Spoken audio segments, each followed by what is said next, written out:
Voilà, très heureuse d'être en votre compagnie. Bonjour, j'espère que vous allez bien. C'est la matinale et surtout nous sommes au second jour du mois de juillet. Donc on vous souhaite beaucoup de bonheur, la santé pour vous, pour votre famille, pour les enfants. Surtout dans ce mois, n'entendez aucune mauvaise nouvelle. Que tout aille bien, que tout se passe bien dans le meilleur des mondes. Et en tout cas, merci de votre fidélité à ce programme. Je suis en compagnie avec beaucoup de plaisir de Monsieur Kopo Nyoleba. Vous le savez, et si vous ne le savez pas, je le dis, l'homme est le vice-président de l'Ordre des architectes de Côte d'Ivoire, architecte en chef, spécialisé en habitat rural et urbain dans les pays en voie de développement. Aujourd'hui, nous parlerons de quelques œuvres des architectes ivoiriens. Mais ce qui est bon de rappeler, c'est que il y a quelques temps de cela, l'ordre a été reçu par le président de la République et un message fort a été donné. Ah oui, et les architectes ivoiriens sont heureux. Et nous avons été reçus par le président de la République et au cours de cette rencontre, le président a demandé à ce que l'architecte soit au centre de toutes les conceptions architecturales qui vont se réaliser en Côte d'Ivoire. Et il nous a même déjà confié un projet au plateau. C'est pour dire que depuis cette rencontre, il y a tout un ensemble d'actions qui ont commencé à être menées autour des architectes. Certains ministères déjà ont sollicité les architectes. Une fois que le signal est donné par le premier responsable. Notamment le ministère des Infrastructures pour pouvoir réfléchir sur la bordure de la mer ou la zone qui a été dégagée à Port-Boué, jusqu'à même à Bassam, et le long de l'autoroute. Le ministère de l'Environnement aussi a rencontré l'Ordre des architectes. Bon, la machine en marche. Ce matin à 10h, le Premier ministre nous reçoit. Ah, c'est bien. Oui, toujours dans la même foulée. Pour pouvoir concrétiser ce qui a été dit par le président de la République. Et il y a quelques jours, justement, il y a eu aussi une plateforme ivoiro-française, on va dire, toujours dans ce domaine-là. Ben, c'est le forum ivoiro-français qui a eu lieu du lundi au mardi, 29-30, là, avant-hier, tout près de nous. Et au cours de ce forum, qui a été organisé par Business France, et les architectes ont été sollicités et il y a eu donc des ateliers. Toute la journée de lundi, il y a eu un atelier où j'étais d'ailleurs modérateur et donc des experts français en architecture, en urbanisme, des ingénieurs ont exposé, des Ivoiriens aussi ont exposé, et donc on parlait de la problématique de la ville durable. C'est donc un concept d'avenir, et on s'est rendu compte que nos villes ne sont pas encore sur cette voie. Nos villes africaines. Et donc les villes africaines d'une manière générale, surtout les villes ivoiriennes, et donc un partenariat bientôt va s'établir entre les architectes français et les architectes ivoiriens. C'est des nouveaux concepts, donc il faut se mettre là-dedans, et pour que les futurs bâtiments qui vont se réaliser, la ville elle-même, pour qu'elle soit repensée autrement, pour qu'on tienne compte de l'écologie, de l'énergie et autres. Et donc ce forum a eu lieu, et ce qui est intéressant, c'est que le lendemain, mardi, l'Ordre des architectes a reçu donc, les 12 architectes qui étaient venus, et nous avons échangé. Et il y a de l'espoir, et nous pensons que la France est revenue. Je disais à ce forum-là qu'il faut retenir que la ville d'Abidjan, par exemple, c'est une ville française. Ça a été créé par les Français. Et donc, nous l'avons modernisé. Et donc, les traces sont là. Quand vous arrivez au plateau, la plupart des rues, voilà, l'adressage sont des noms, donc des noms français. Et même, on a un pont, le deuxième pont, que le président Félix Houphouët-Boigny lui-même a réalisé. Il a donné le nom du général de Gaulle. Et on a des axes structurants qui portent des noms forts, jusqu'à Destin, le boulevard Mitterrand, même il y a l'Atelier tout près ici. Donc, ça dit que les Français sont revenus sur leur pas, et nous sommes très heureux, et je pense que tout ça, c'est grâce au président de la République. Et maintenant, il faut mettre les gens en confiance. C'est ça. On dit, ben, les architectes, c'est vrai, on a montré quelques œuvres ici, mais on a choisi quelques petites œuvres, des œuvres qui s'insèrent dans l'espace, dans le paysage urbain, avec beaucoup de doigté, voilà, pour montrer ce que les architectes savent faire. Donc, il y a une œuvre du doyen Kofi Abou. Ok. Kofi Abou, qui a été président de l'Ordre des architectes, qui a fait le siège de la Banque mondiale non loin de l'Hôtel Ivoire. quand on prend l'avenue qui mène chez l'ex-résident du président de la République, Félix Faubagny était derrière en ce moment-là. Et donc, la conception de ce bâtiment, dans un quartier hautement résidentiel, il fallait donc on apporte des bureaux, ouais.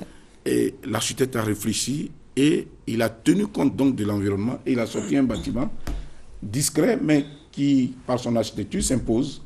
Voilà, et en arrière-plan, dans le fond, il a mis le grand bâtiment et en avant, il a fait ressortir ces petites formes-là qui rappellent un peu les cases africaines. Tout à fait. Ah ouais. Voilà. Et donc, c'est vraiment génial. Il y a eu de la recherche pour dire que quand on dit à un architecte, construisez à tel endroit, il ne vient pas avec un volume le déposer.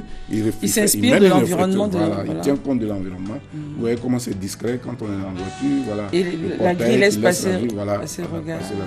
Et là, on arrive tout près ici, à côté de l'ordre des architectes, donc le bâtiment Carbone, qui a été conçu aussi. Vous voyez, il y a une linéarité dans tout ce qui se fait, la clôture, la couleur. Et paf, on tombe sur ce petit bâtiment qui, on dirait, qui se sentait un peu isolé, qui est venu vers la voie pour marquer sa présence par le mur. Et la structure est un peu asiatique, non? Un peu asiatique, ça c'est bien vu. Et donc, tout est vitré.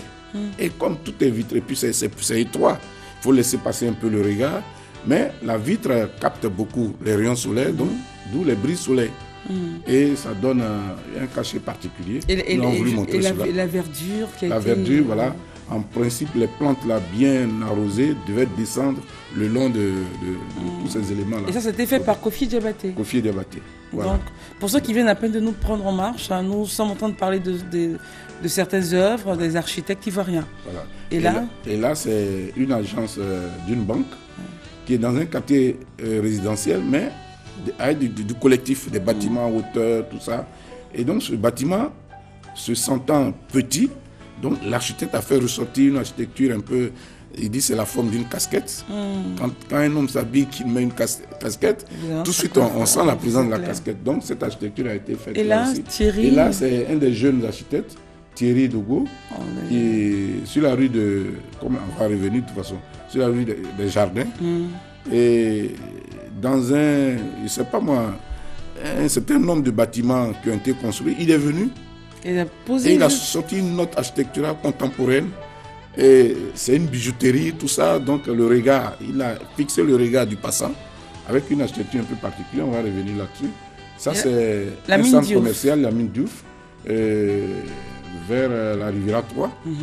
Ah, c'était fait par quelqu'un de chez nous, un Ivoirien. Voilà. Et donc, là aussi, on arrive au plateau et on a la BCAO. Le bâtiment. Ça a été fait par nous? Oui, par... Oh, Gouli Kwasi. Ça a été fait par Gouli Kwasi, qui a été ministre de la construction en même temps. Et donc, ce bâtiment, d'abord, c'était l'hôpital central. Il n'y avait rien. À l'époque? À l'époque. Et la banque vient s'imposer par son architecture. C'est ça, c'est-à-dire, la BCAO, c'est la patronne des banques. C'est clair. Donc, son architecture s'impose là, avec une belle galerie. C'est un bâtiment qu'il faut visiter. À l'intérieur, il y a beaucoup de choses dedans. Et de là-bas, on a une vue sur toute la ville. Et là, c'est Guillaume Kofi. Et là, c'est Guillaume Kofi. Et donc, l'espace Craeux. Une architecture particulière. Alors, ce bâtiment qui est à côté, il n'a pas assez d'espace. Il a fait sur le terrain étroit. Donc, il a épousé la forme du terrain et il a sorti cette architecture. On a l'impression d'avoir un bateau, non? Voilà, on dirait un navire. C'est ce que Judith disait, elle dit c'est un navire. Et le bâtiment s'impose avec un point fluent jusqu'au boulevard de la République. Vous voyez? Ah oui, la perspective. Voilà, c'est de la recherche et tout ça. Et on a le bâtiment de la CNPS dans un tissu vieux. Et ils ont enlevé donc des bâtiments coloniaux. Et le nom c'est Yves Romain Wadias. Okay. En face, il y a une banque qui s'est imposée. Et ce qui est intéressant, il a pris du recul et il a sorti une entrée. Aujourd'hui, j'entendais le maire du plateau apprécier cet espace-là. Quand on arrive, on sent la présence du bâtiment. C'est-à-dire qu'on ne peut pas passer. On annonce. Voilà. Il y a certains bâtiments qui se mettent carrément en bordure de route et puis bon, on passe dans la galerie sans s'en rendre compte.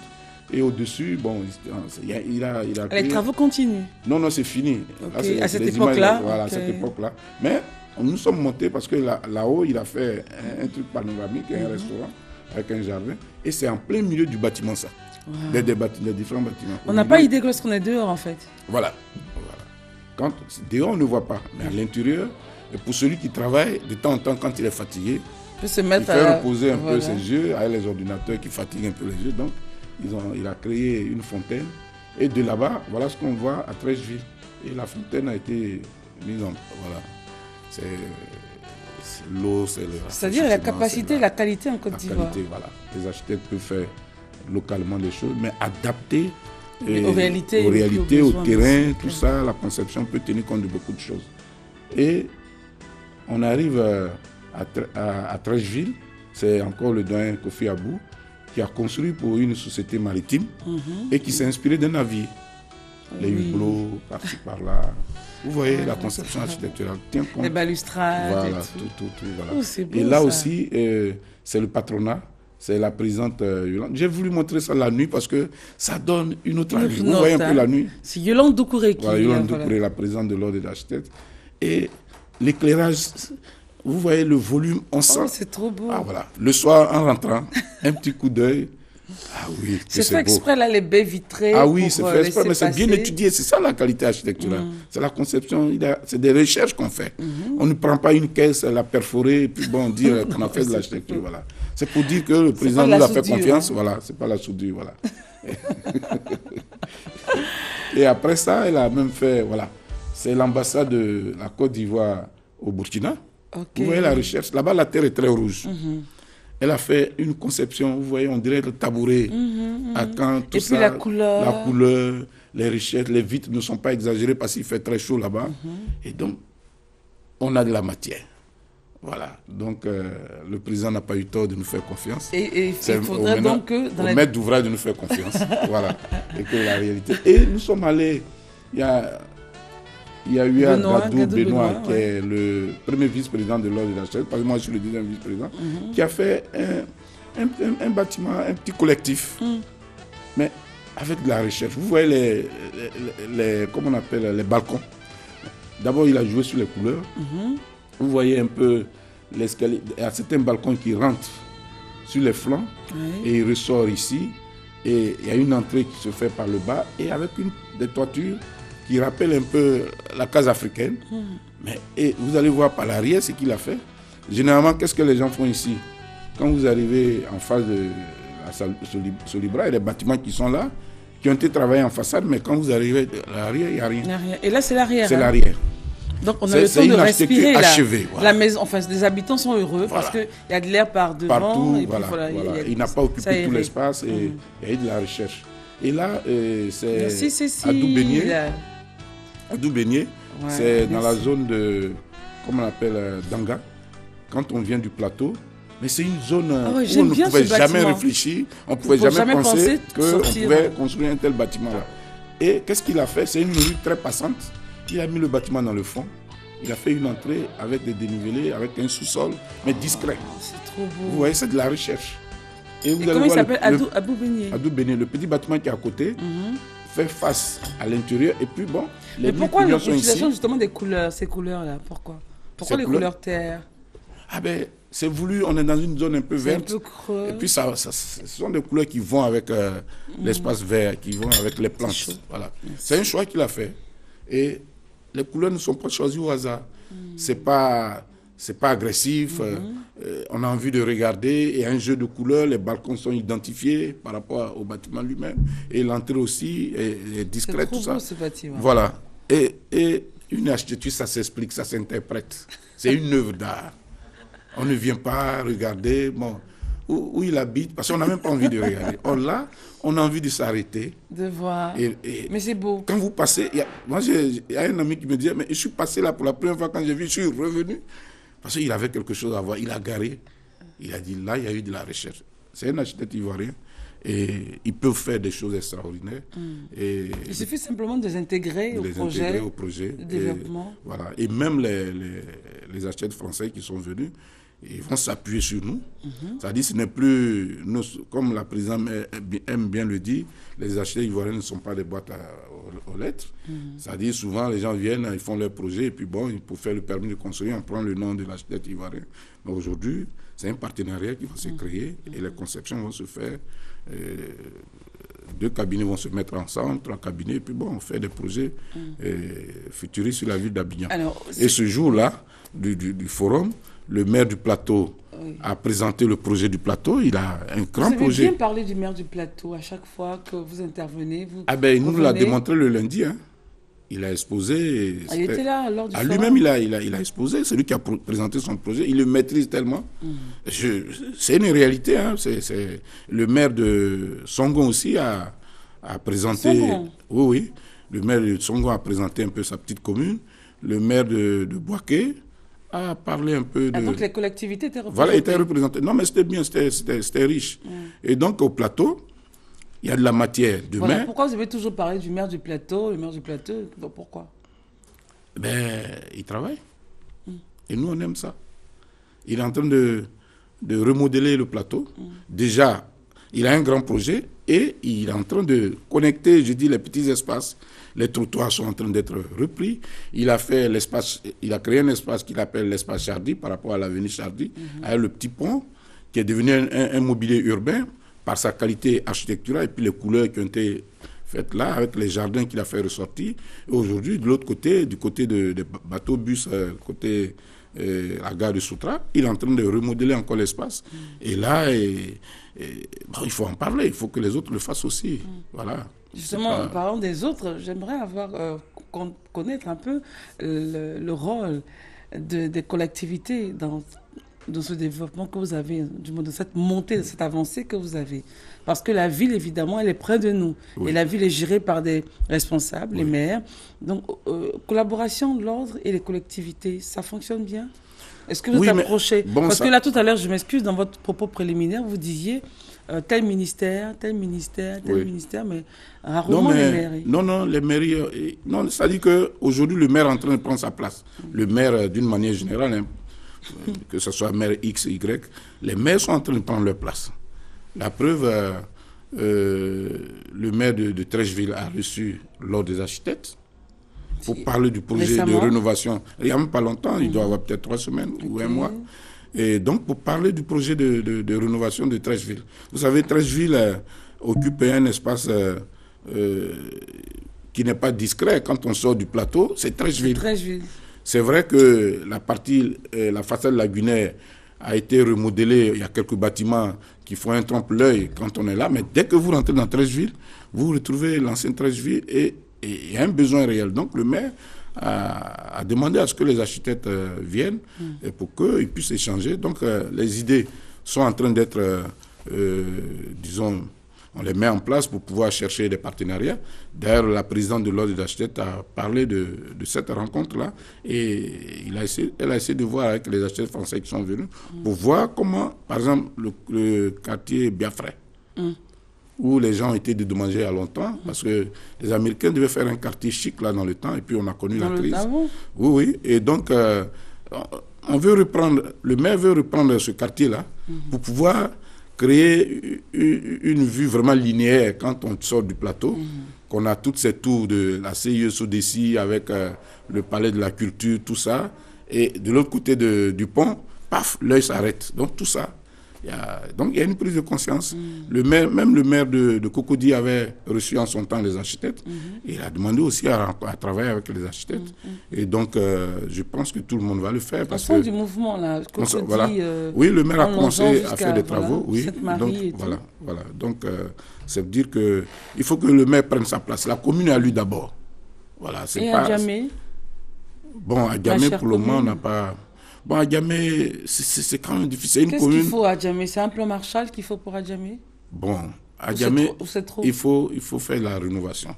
C'est-à-dire, c'est une étude qu'on doit faire, restructurer certains espaces, leur restituer tout ce qui a été volé, je dirais, par l'habitat précaire, par des constructions anarchiques et autres. Même 220 logements. Vous voyez, le président Fousse-Fouboigny, c'est un visionnaire. J'ai vu une image. Quand on quitte Cocody, qu'on est du côté du lycée technique, paf, il y a un quartier qui cache tout le quartier populaire qui est derrière, c'était 220 logements. Quand vous tours et tout. Oui, tout ça, la cité. Bon, malheureusement, la cité se dégrade et une rénovation peut se faire là. Tous les bâtiments parasites qui ont été construits. Là. Non, pas avant le rond-point, Avant le 220 rond-point. même, voilà. Ah tout oui, 220, juste tout 220, voilà. l'entrée, oui. Donc on peut rénover, on peut restaurer, reprendre un peu l'architecture, revoir tout ce qui a été ajouté, enlevé. Mais là, ça se fait à des architectes. Et le ministère de la Construction aujourd'hui est en train de créer une agence de rénovation urbaine. Je pense que tous ces projets-là vont rentrer. Et c'est ce que Agamé mérite comme projet. Mais il faut que le maire arrête de construire des boutiques parce qu'au fur et à mesure qu'on construit des boutiques... C'est lui qui construit les boutiques. Mais qui autorise? C'est lui qui autorise. Et souvent, les maires ont le dos large, ils ne sont pas vraiment informés. Je sais que c'est votre avis, mais je ne suis pas en train de... Mais c'est vraiment gênant de construire des boutiques sur des espaces... Donc, à Djamé, le problème d'Adjamé, c'est que c'est une cité qui est devenue plus commerciale qu'habitable. Non, mais elle est commerciale. Mais le maire, ce n'est pas sa faute. Hein. Il est devant le fait accompli aussi. Hein. C'est une zone populaire. On avait fait une émission là-dessus. J'ai dit qu'il faut que l'État soit regardant. Parce que si on laisse faire à un moment donné pour pouvoir enlever tout ce qui se fait là, on va dédommager, ça sera plus cher. Mais ça mérite quand même un regard. Parce que le plateau est là. Est là, bien qui s'arrange. Agamé est là. Trècheville, on quitte le plateau, on rentre dans un quartier populaire. C'est choquant pour le touriste. C'est bizarre. Bon, eux, ils aiment bien quand on est aussi chaud, mais c'est à nous maintenant de rénover. Oui, surtout les façades sur rue, déjà, on peut commencer à... Mais par exemple, pour le boulevard d'Anguille à Brogua, plusieurs fois, il y a eu des campagnes, je crois, de... oui, mais il faut oui, alors, mais ça sont des actions ponctuelles. Mais je pense que si ça s'inscrit dans un grand projet d'ensemble de rénovation, de restructuration, de restauration, c'est sûr que quand l'État va commencer à faire des travaux, parce que généralement, le petit peuple, quand vous le déplacez, qui ne voit rien, il revient. Ça, c'est clair. Et on le voit. Vous avez enlevé là, qu'est-ce que vous avez fait? On le voit, de toute façon. Voilà, donc, mais pour le moment, le maire mène ses actions pour pouvoir décongestionner un peu l'espace, mais il faut un projet. Il faut un projet. Et bon, c'est un de mes aînés, il est d'ici. Il n'a pas... C'est pas la commune la plus facile. À Djamé. À diriger. Ça, et par exemple, pour Yopougon, est-ce qu'on a les mêmes soucis qu'à Djamé? Bon, Yopougon, on peut dire que dans le temps, c'était une ville nouvelle. Parce que ça a été fabriqué de toutes pièces, avec l'habitat qui a été fait par la SICOGI, la SOGEFIA et autres. Mais aujourd'hui, l'extension de Yopougon n'est pas ordonnée. C'est pas ordonné. C'est pas ordonné. On va dans tous les sens. Voilà, des immeubles, c'est là-bas on retrouve les immeubles R+3, R+4 pleins, parce que souvent pour mettre l'ascenseur, c'est très cher. Donc les gens font des immeubles R+3, R+4, mais sans architecte. Et quand on regarde le revêtement extérieur, moi j'observe la ville, je suis arrivé à Abidjan en 2007 quand j'ai été nommé. Depuis 2007 jusqu'à maintenant, ce qui a été construit, mais c'est immense. Et il y a une mode aujourd'hui, le revêtement, c'est du carrelage. On en avait parlé une fois, j'ai dit, les gens peuvent avoir des problèmes après parce qu'il y a des carreaux qui peuvent disparaître sur le marché. Mais ce qui est dommage, c'est que ce n'est pas fait par des professionnels. On voit que ça chuinte un peu, la colle sort sur du marron, du blanc qui sort, ça ne fait pas propre, il y a des carreaux qui tombent déjà. Et bon, quand vous construisez un bâtiment, ce qui est sûr, il s'assoit. Il peut s'asseoir d'un demi-centimètre, d'un centimètre, 3 centimètres, 4 centimètres. Des fissures peuvent apparaître, tout dépend de la structure, comment ça a été construit. Alors, dès que les fissures commencent à apparaître, qu'elles sont grandes, mais les carreaux prennent un coup. C'est clair. Donc, tout ça sont des choses qu'il faut voir. Par rapport à Yopougon, avant d'en arriver à Bobo, comme le demandait l'internaute, est-ce que Yopougon, dans le temps, dans les papiers, sur papier, a été délimité? C'est-à-dire que Yopougon s'est dit, ça part d'ici jusqu'à ici, jusqu'ici. Non, mais la particularité de Yopougon, d'abord, il y a une grande voie qui arrive, une autoroute qui devient une voie express et qui permet d'avoir des entrées sur Yopougon, côté gauche, même côté droit. Et donc, on a premier pont, deuxième pont, troisième pont, c'est ce qu'on dit. Ça fait des entrées, ce sont des axes qui vont tout droit à l'intérieur de la commune. Et des espaces ont été aménagés de part et d'autre. Évidemment, l'État a construit, la SICOGI, la SOGEFIA, et après, bon, il y a des terrains que les particuliers ont construits. Et c'est là, il n'y a pas eu un suivi. Sinon, tout avait été bien planifié. Tout a été bien planifié. Jusqu'à la mer, quand vous allez à Lokodjo, la voie, le premier pont, quand vous prenez, ça va jusqu'à Lokodjo, vous ressortez, vous revenez à Djamé. Ce sont des choses qui ont été bien étudiées. Il y a un schéma. Oui, ça a été bien fait. Maintenant c'est à la réalisation. Bon, il faut reconnaître que moi, je mets ça un peu quand même sur le compte de la crise. Parce que de 2007 à 2015, je dis ce qui a été construit, même à Cocody, la zone où moi je suis, La dernière fois, j'étais en voiture, j'ai essayé de compter les immeubles qui sont sortis de terre il y a à peine 10 ans. Mais c'est trop. Et ça va vite. Mais malheureusement, c'est mal implanté. Par exemple, c'est une voie rapide, les gens construisent à 4 mètres. Bon, il y a une mauvaise interprétation donc, de l'espace. Et ça va poser des problèmes. Demain, il y a souvent des accidents. C'est une voie qui tente. On a l'impression que... On peut y aller. Bon, voilà. Et on était même avec le PRISI, donc c'est un service du ministère des Infrastructures qui fait aujourd'hui toute la rénovation des voies sur la ville d'Abidjan. Et on est arrivé là, on était en mini-car, on a mis une cellule en place. Et comme c'était ma zone, j'ai demandé à ce qu'on mette des feux tricolores parce que il y a, comment on appelle, un espace commercial qui a été créé et les gens n'ont pas prévu une contre-allée, une voie de sortie. Donc les gens sortent perpendiculairement directement sur la voie. Et il y a eu des accidents. Et donc ils ont mis des feux, ça gêne les gens, mais ça nous arrange. Ça dit qu'il y a beaucoup de choses qu'on peut... Je retiens, les gens n'ont pas prévu, et puis on reviendra là-dessus parce que ça fatigue un peu. Hein. Oui, la voie n'est pas achevée en fait. On ne prévoit pas, et on ne vérifie pas. Non, ça dit que l'urbanisation a dévancé un peu les réactions de l'État. Voilà. D'accord. Alors, parlons d'Abobo. Abobo? Oui. Est-ce qu'il y avait un projet, un plan directeur pour Abobo? Mais il y a toujours des plans. Abobo, moi j'appelle ça un gros village. Abobo, sa particularité, c'est que ce sont des villages ébriés qui ont donné naissance à beaucoup de quartiers. Il y a beaucoup de communautés étrangères là-bas. Vous savez, il y a les rails qui passent là-bas, tout ça. Et l'axe central qui rentre dans Abobo, c'est un atout pour Abobo. C'est-à-dire que c'est une voie qui traverse toute la commune, qui va jusqu'à Niama, même du côté, on peut aller du côté d'Azopé et autres. Et donc c'est une richesse. Et sur cette voie-là sont connectées d'autres voies. Voilà. Mais c'est le problème des quartiers populaires. Bon.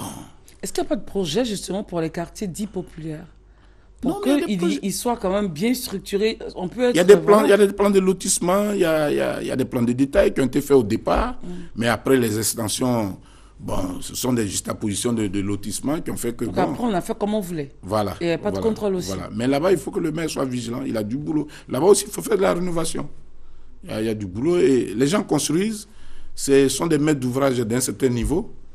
Les gens ne font pas des bâtiments très luxueux là-bas parce que ceux qui vont louer, c'est une certaine classe. Mais en même temps, on peut faire de la belle petite architecture le long de cette voie. C'est une richesse.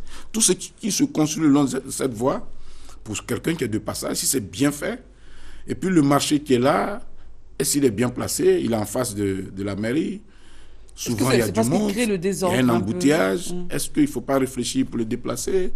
Bon, ça sont des choses, un projet qu'il faut confier aux architectes, aux urbanistes, pour pouvoir remodeler l'espace. Normalement, est-ce qu'un marché doit être près d'une mairie, dans les normes, vous qui êtes architecte? Quand vous regardez dans la ville d'Abidjan, bizarrement, pratiquement les grands marchés sont à proximité des mairies. C'est normal, ça se fait? Bon, peut-être que c'était pour, je ne sais pas si c'est dû à quoi, peut-être c'était pour prélever les taxes ou quoi. Parce que même au plateau, l'ex-hôtel de ville, en face, il y avait un marché. Ce qui a été déplacé par le maire actuel. Et à Trècheville, la délégation municipale, c'était au temps colonial en plus, et à proximité du marché. Pour bien gérer les Noirs. Ou bien c'est le marché qui est à proximité de la mais en tout cas, est-ce que c'est dans les termes, mais ça permet aussi de maîtriser certaines choses parce que le maire est à côté. D'accord, ça c'est la réaction que vous avez, mais est-ce que ça se fait? Mais ça peut se faire, la preuve ça est là. Mais là, moi je dis, ce que j'ai vu en Europe, bon, les hôtels de ville, c'est vraiment l'espace de tout le monde. Et ce ne sont pas les marchés qui sont aux alentours. Par exemple, à Cannes, ils ont des petits marchés de fleurs, mais bien étudiés. Voilà. Et il y a le commerce autour.